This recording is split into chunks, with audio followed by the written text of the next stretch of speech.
Ideal Real Estate Brokerage Services, a premier real estate marketing company. Sydney Wong.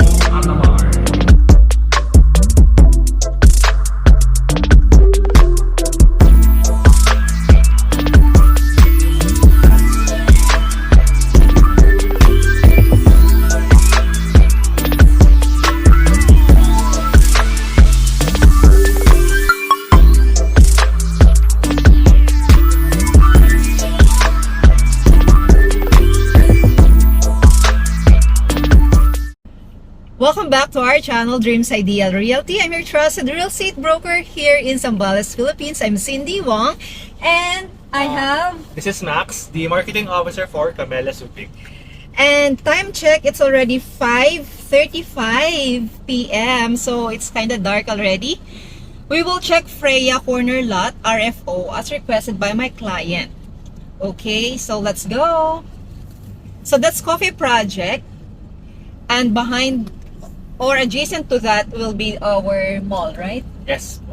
Soon here in Montesa Township Development, we will be having a leisure center, a lifestyle center. We'll be having a Vista Mall, all home or all day within the vicinity of Montesa the Township Development, near CAMELLA SUBIC, of course.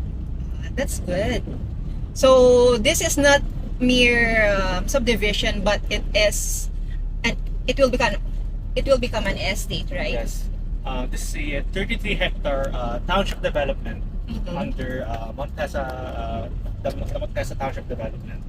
And within the 30-hectare, we have, of course, CAMELLA SUBIC, a 12-hectare development. CAMELLA SUBIC alone is 12-hectare development. Yes. Okay. And by the way, it's only a minute drive from the entrance to the Freya corner lot, right? Yes, it's very accessible. It's very near our amenities. Soon we'll be having our basketball court, our clubhouse, and the launching of our entrance gate or the guardhouse. So this is the Freya RFO. It's a corner lot unit. So it's that's our Freya, yes. Solana Street, right? Yes. So So let's check it out. okay, let's go down. So we're back. Here's our Freya 5-bedroom corner lot. How big is the lot area?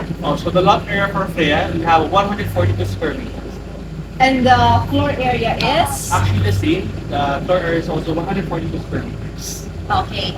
And our client is asking, may kapitbahay na raw ba? Yes. Actually, ma'am, that's your neighbor. Friendly neighbor. Diba? Kasi gusto yata ni ma'am may kapitbahay na. Okay. Let's check Freya house model. It has one car carport. Maybe we can check the surrounding area first. So that's your perimeter fence. That's your boundary line already. This one. It's your boundary line. So you can put a fence here, a gate, like that one.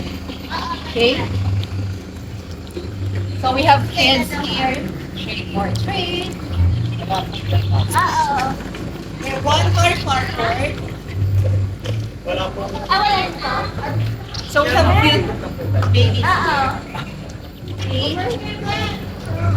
So your area is around. It's very lively. Yeah.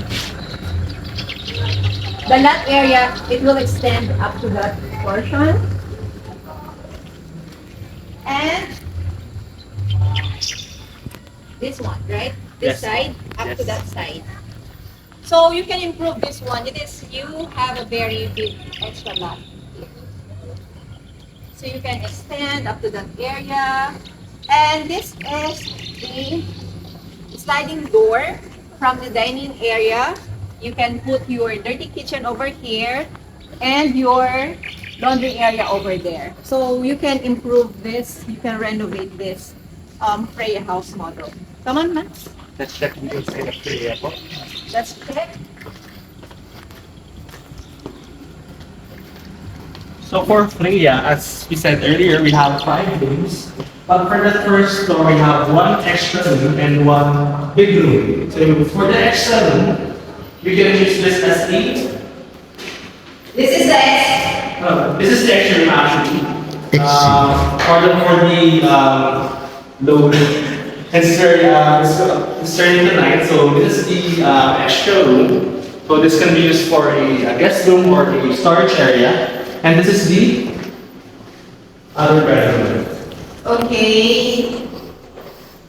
Since this property is new, Yes. there's no You still do electricity. not have electricity, but upon turnover, you will be receiving a Freya with electric connection, water connection, and complete tiles. So, Excuse me, Yes, ma'am. excuse me, Max. I can't open this one. But isn't it that Max said that this is an extra room, right? Yes. However, you can actually convert this into a pantry. For me, it is so small that just convert it into a pantry. And beside this room is our laundry area. But you can't open yet. You can't open. It's open? Not yet. Oh, okay. Huwag urban lang pala. So this is your extra space here. You can just enclose this one, this side up to that side, to be used as your laundry area. Okay? So it's almost 6 o'clock. Let's go to. We have here common toilet and bath.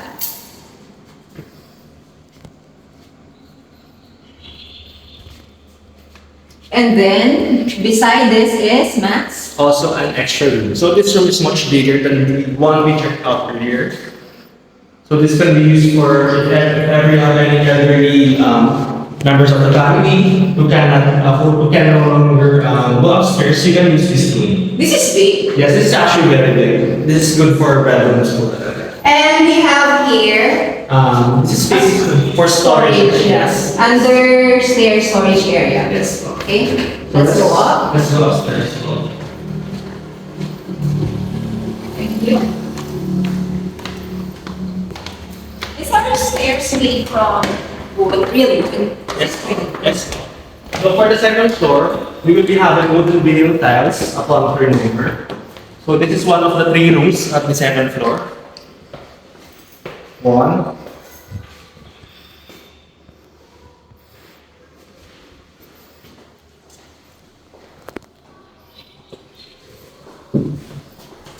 And the CR for or the toilet and bath for the 2 rooms is connected.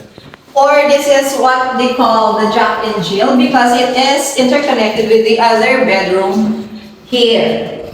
So see you at the next room.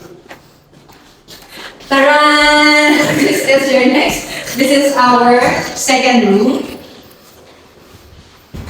Yeah. And this is a small hallway going to the master bedroom.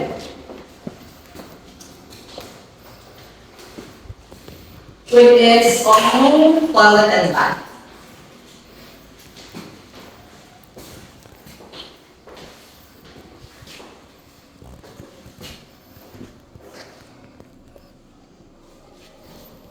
Okay, tulungan to ma'am ha, tulungan to. Our cameraman is our driver and we have the flashlight holder here, the guard. Thank you so much. So this is the way to our balcony and the porch. So How about this space? They can actually use this space as a family room Yes. or an extension of their master bedroom. If you want a huge walk-in closet, you can convert this one. And this is the access going to the balcony area, in which in the future you can also enclose this one, right? Because this will give you an ample space for another closet if you're like me who loves clothes. So as you can see, this is your view for Freya or Hope. So as you can see, the community is very peaceful. And you have a very beautiful view of the mountains and all this, the farmlands. So very green, so refreshing, It definitely gives the vibes of the province. very relaxing. And in the future, we will have our man-made lake. I Yes. think it's over there, right? Yes, in that area po. And how about that area? That will also be part of our Montesa Township Development. We'll be having different business centers, business shops, and Spa, gym. yes, wellness centers. This will be the first lifestyle and wellness center in Zambales. Yes. Mabuhay. So I guess that's it. It's 6 p.m. here in Subic, Zambales. So kita nyo na ano, can you check that sunset over there? That's our beautiful sunset. O diba? May pa-zoom-zoom ba ang ating cameraman over there? Thank you so much. Hindi lang siya driver, pang camera rin. O focus natin ang ating flashlight. Nakakatuwa si Sir Guard kanina, nakita niya ang dilim, so pumunta siya at nag-ano siya, flashlight siya sa amin. Thank you, sir. Sir, pangalan mo, sir? Tirado po. Sir Tirado? Sir Tirado. Thank you so much, and thank you so much, Mats. Thank you, Miss Cindy. You waited for me Of course, no all the way problem. from San Felipe, Zambales, because we checked some beach lots there. Okay, dreamers, thank you so much for watching. Please like, subscribe, and share. Until next time. Bye.